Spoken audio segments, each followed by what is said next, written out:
e conta quanto o Flamengo fatura com as vendas de Fabrício, Bruno e Wesley. Michael será anunciado em breve e Jorge Jesus afirmou que pretende trabalhar em breve com o atacante. Será que no Fla? Tem também as últimas do mercado, bastidores, finanças e muito mais. Fala aí pessoal, sou Jorge Nicola, bem-vindos a mais um vídeo do canal, sempre bom ter vocês por aqui. Sem perder tempo, só desejar ótima semana para todos vocês, muita paz, saúde e tudo de bom. Para não perder tempo, só pedir para deixar like, se inscrever no canal e ativar todas as notificações. Matheus, boa noite. Letícia.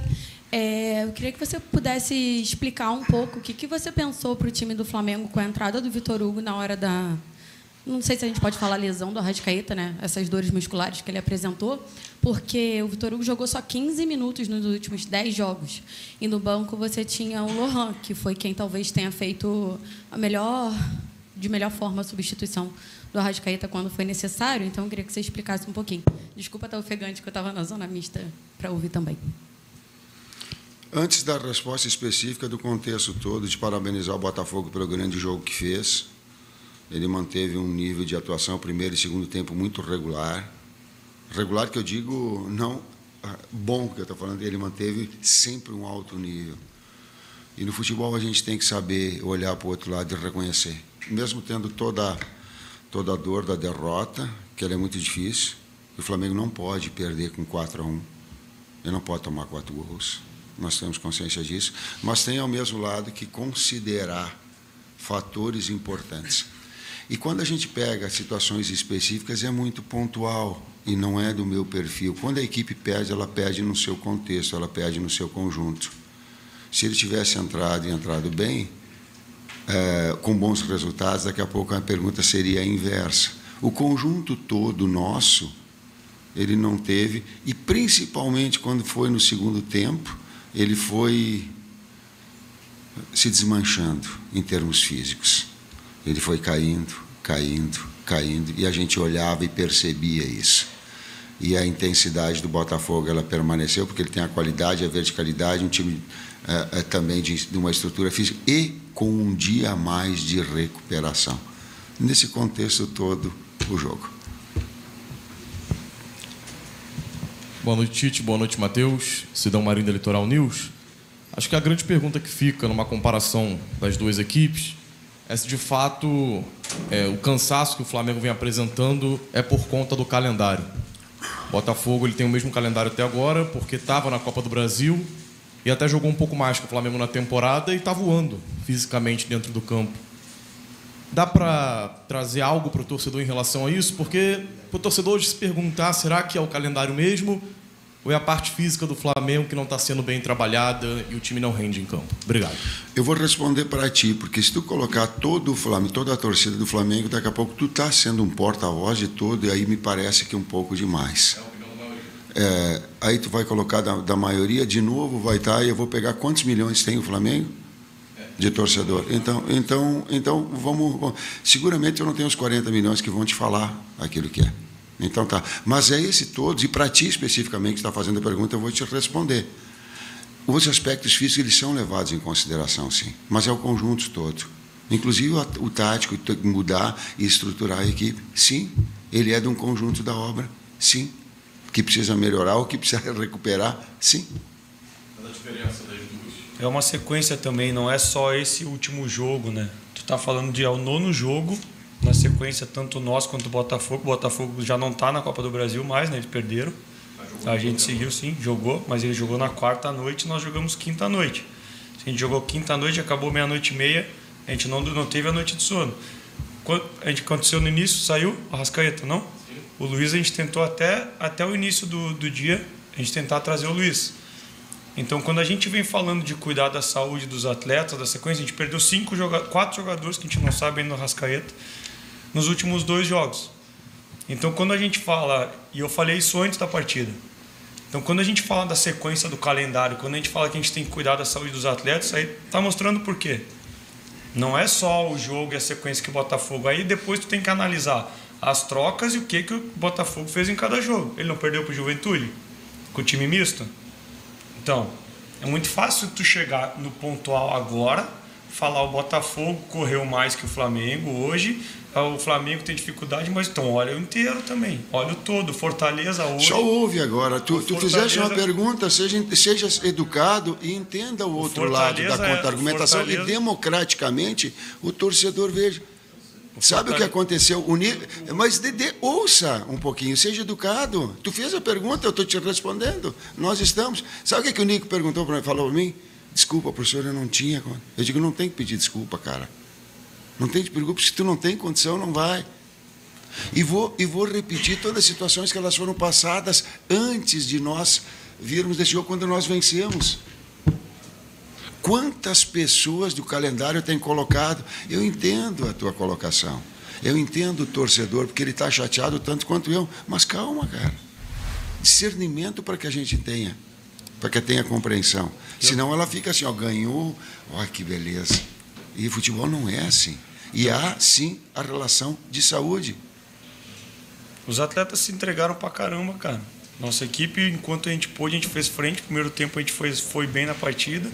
Depois as circunstâncias também vão causando, inclusive as trocas deles, as nossas trocas, a mudança tática que a gente tentou fazer. É um contexto inteiro. Eu só acho injusto vocês compararem um exemplo por causa de uma circunstância de um jogo com o calendário inteiro. Não é a gente que está falando, vários treinadores estão falando. E depois eu fiz a mesma pergunta que eu fiz antes. Encontra qualquer competição nacional, qualquer calendário que alguém vai fazer 15 jogos em 42 dias. Qualquer lugar do mundo. Que é sem intervalo. E aí pede desempenho dos atletas. Quarta e domingo e sem lesão. Só encontra um e me mostra que funciona. Vou trazer mais um dado em cima da pergunta. Quando nós vencemos quarta-feira, eu coloquei isso, né? Então não é oportunista porque nós perdemos. Tá? Ouçam e vejam a entrevista do Carlos Ancelotti.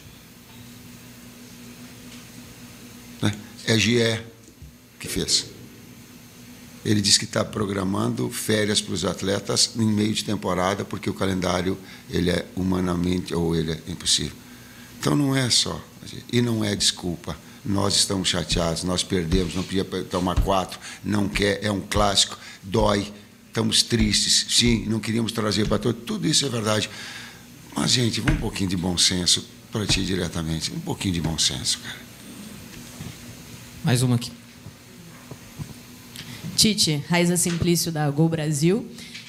Eu queria que você explicasse, eu sei que você não gosta muito de falar de questões pontuais, né? Fala mais sobre a equipe no geral, mas qual foi a tua ideia no intervalo? Você coloca o Everton Araújo em campo e aí dá uma recuada no Léo Ortiz. O Léo Ortiz estava muito bem, inclusive, na minha opinião, jogando ali como volante, achou um belíssimo passe para o Bruno Henrique. Eu queria que você explicasse qual foi a ideia ali.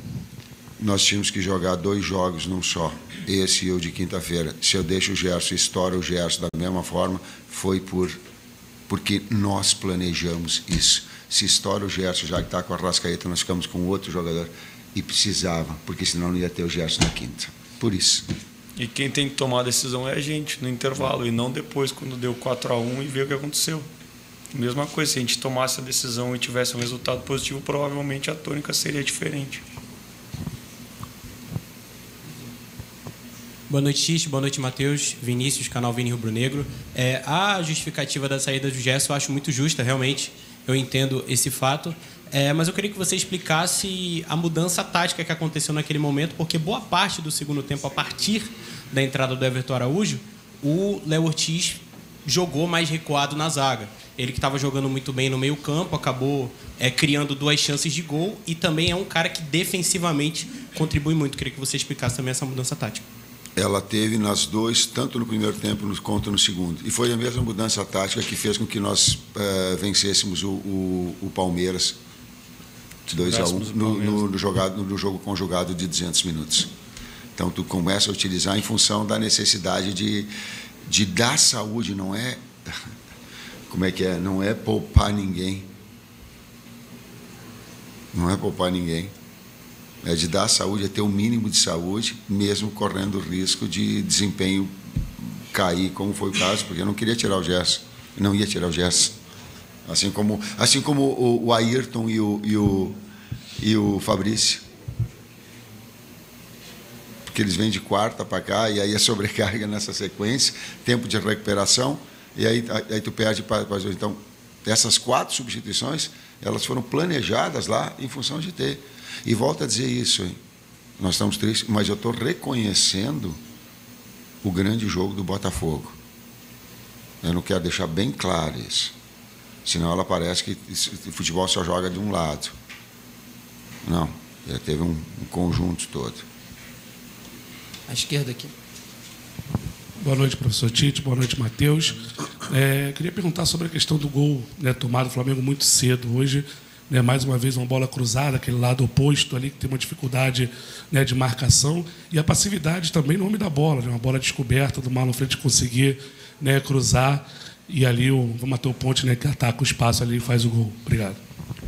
Foi desde o início, né, da jogada. Não foi só o problema do cruzamento. Ele desencadeou quando teve um salto de pressão e eles encontraram um passe por dentro. E aí daí desencadeou. É uma jogada que a gente já sabia que eles tinham. E também por isso do ajuste que a gente fez na sequência no primeiro tempo e um pouco do que a gente fez pensando no intervalo também, para ter um homem a mais dentro da área, para liberar os nossos alas, para pegar a amplitude dos laterais deles e ter os 2 homens no eixo central para já não ter esse cruzamento. Só que aí depois, quando não acontece o resultado, fica mais fácil. O meu primeiro tempo esse lance começou antes na pressão alta. Aqui à esquerda, Tite, tudo bem? Boa noite. Lá no início dessa maratona de simultaneidade de competições, Brasileiro, Copa do Brasil e Libertadores, não me lembro em que momento, mas foi depois do título estadual, você, numa entrevista coletiva, falou sobre o nível de entendimento que todos no clube, inclusive a diretoria, tinham, de um alinhamento, de que em algum momento esse calendário sacrificante poderia obrigar, você não usou esse termo, mas sou eu que estou trazendo, a determinadas escolhas, determinadas predileções. Contra o São Paulo já foi um Flamengo com rotações. Hoje, de certa forma, também. Por mais que seja uma narrativa que às vezes o torcedor não aceite absorver tão bem assim, é adequada a percepção, a ideia de que o Flamengo está dando um peso maior às Copas nesse momento? O fato, sim, mas dar importância às Copas, não. Porque ele foi inevitável. Tu pegou o está correta a tua observação, eu concordo. Contra São Paulo era inevitável para ter na sequência uma equipe que preservasse a sua saúde e a sua performance na sequência. Hoje não dava, não tinha condição. E as duas coincidem que os 2 foram jogos tipo quarta e sábado e quinta e domingo. Então foi ocasional, mesmo pensando na saúde dos atletas. São 7 por lesão. 7 jogadores fora. Então não foi nada, não vamos contar. Só que quando a gente jogou, por exemplo, domingo às 4 para jogar quarta, nós temos a noite do domingo, da segunda e da terça para o atleta performar na quarta. Agora, quando tu joga quarta, 9h30 para jogar sábado, é puxado. É puxado. Imagina, talvez, se a gente tivesse tomado uma outra atitude de botar os atletas jogar lá contra o São Paulo, que também era o 3º jogo em 6 dias, e lesionasse, a gente correu o risco de perder e cair fora contra o Palmeiras. E a gente classifica contra o Palmeiras, está em 3º ainda, eu acho, com um jogo a menos, e a mercê de quarto por saldo, e a mercê de classificar na quinta-feira. A gente vai lá pronto para fazer um grande jogo também. São mais 2 perguntas, tá? Boa noite, Tite. Boa noite, Matheus. Gabriel Alfa, canal Paparazzo Rubro Negro. O Marcos Braz acabou de passar na zona mista ali, e aí ele confirmou que a negociação com o Michael está muito bem encaminhada, e também sobre a venda do Wesley, falou que está muito bem encaminhada por toda a situação envolvendo valores. Eu queria que vocês falassem um pouco também sobre o mercado da bola, seja saídas ou reforços. Como que vocês avaliam essa situação? Eu sei que o Espíndola está por aqui também, mas como que vocês avaliam a necessidade de reforços, essa possível chegada do Michael, né, o retorno dele para cá, e essa possível venda do Wesley, que também, como disse o Braz, está muito bem encaminhada. Obrigado. Nós temos que responder da parte técnico-tática, entendo a tua pergunta, a gente tem que responder sobre a coordenação dos movimentos, a gente tem que responder por que perdeu de 4-1, tem que fazer essa análise que tu colocaste a respeito de jogos que aconteceram, onde daqui a pouco não teve que repetir a equipe, por que um padrão tático de um primeiro tempo não foi para outro. Sabe, tem toda uma direção trabalhando, uma grandeza do Flamengo que ele trabalha em relação a isso. E nós temos que ter a capacidade toda de fazer da equipe, de estruturar a equipe para que ela se molde. Não vamos fugir da responsabilidade de trazer situações, não. Trazendo essa bom senso. Aliás, um grande legado que eu vi do Silvio Santos, uma série de outros, ele falava assim, bom senso. Uma das grandes marcas, assim, bom senso. Bom senso. Bom senso, quando se ganha, é fácil. Tem que ter bom senso em todos os momentos. A última.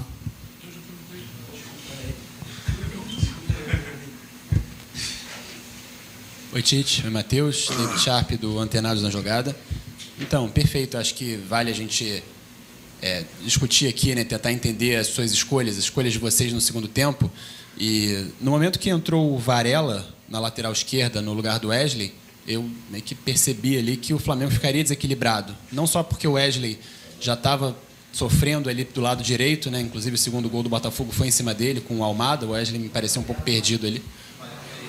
No Ayrton. Eu falei o quê? No Ayrton, exato. Então, eu queria que você pudesse explicar essa escolha, principalmente, né, do Léo Pereira não ter entrado na esquerda, no lugar do Ayrton, e o Wesley ter continuado lá no lado direito. O Léo Pereira é zagueiro e o Fabrício ele não pode jogar o jogo inteiro porque vinha na outra estação. E não tem o Vina, botou o Varela do lado esquerdo. Bora falar agora sobre o Flamengo. Quero contar para vocês quanto o rubro-negro fica da grana com as vendas de Wesley para a Atalanta, Fabrício Bruno para o Rennes da França. Posso assegurar para vocês que o valor líquido dessas negociações, excluindo parceiros, percentuais e tudo mais, será de 162 milhões e meio de reais, duas excelentes vendas. O Wesley vai jogar na Atalanta, operação de 16 milhões de euros fixos, mais 4 milhões de euros em bônus. 16 milhões de euros fixos hoje equivalem a 96 milhões e 600 mil reais. O Fly é dono de 90% dos direitos, ou seja, vai embolsar 87 milhões nessa operação. Os outros 4 milhões de euros que podem elevar esse negócio para 24 milhões de reais estão atrelados a metas. Uma meta de 1 milhão de euros quando ele completar 20 jogos, tem mais 1 milhão de euros quando a Atalanta ganhar qualquer título, tem outro 1 milhão de euros com vaga na Liga Europa e mais 1 milhão de euros se o time chegar pelo menos até as oitavas de final da Liga Europa. Negócio do Fabrício Bruno foi fechado em 12 milhões e meio de euros fixos, mais 1 milhão e meio de euros em bônus. 12 milhões e meio de euros hoje equivalem a 75 milhões e meio de reais. O Flamengo é dono de 100% dos direitos econômicos do Fabrício Bruno, porque quando o comprou do Red Bull Bragantino ele pagou a multa rescisória. Importante contar também que o Flamengo conseguiu que o Rennes assuma 100% do mecanismo de solidariedade. O Flamengo precisaria desembolsar 5% dessa operação com clubes que ajudaram na formação do Fabrício Bruno. Graças a essa negociação, vai caber ao clube francês o pagamento desse valor. Ou seja, vão sobrar para o Flamengo os 75 milhões e meio de reais. Com mais um destaque importante, quando ele é comprado do Red Bull Bragantino, o clube investe 15 milhões e 600 mil reais, um baita negócio mais um, feito pelos homens do departamento de futebol rubro-negro. Hora de falar sobre o Flamengo, que tenta juntar os cacos depois de uma goleada sonora do Botafogo, e as boas notícias vêm da Arábia Saudita. A primeira delas, Michael será anunciado em breve como reforço rubro-negro. Contei para vocês, através das minhas redes sociais, nesse domingo, que ele já havia se despedido dos atletas do Al Hilal e confirmado que será jogador do Flamengo. O desembarque acontece nas próximas horas para a realização de exames médicos e assinatura do contrato. E aqui vem a segunda boa notícia. Enquanto se despedia dos atletas no vestiário, depois de o Al Hilal conquistar mais um título agora da Supertaça da Arábia Saudita, o Jorge Jesus conversou com o Michael e prometeu que em breve eles trabalharão juntos. Essa informação é da jornalista Raíza Simplício. Se o Michael vem para o Flamengo para acertar um contrato relativamente longo e o JJ diz que vai voltar a trabalhar em breve com o Michael, a gente pode entender que o JJ está preparando o seu retorno para o rubro-negro. Técnico português que renovou recentemente seu contrato com o Al Hilal. Ele tem contrato até junho de 2025. A partir daí fica livre. E lá como cá, trabalho espetacular. Se no Flamengo ele tinha mais títulos do que derrotas, o mesmo segue acontecendo lá no Al Hilal. Até esse momento, 5 conquistas com apenas 4 derrotas. O trabalho do português é bom pra caramba. Ele seria meu técnico dos sonhos para a seleção brasileira. Só para completar, contar uma campanha de torcedores do Flamengo nas redes sociais pedindo a demissão do Tite.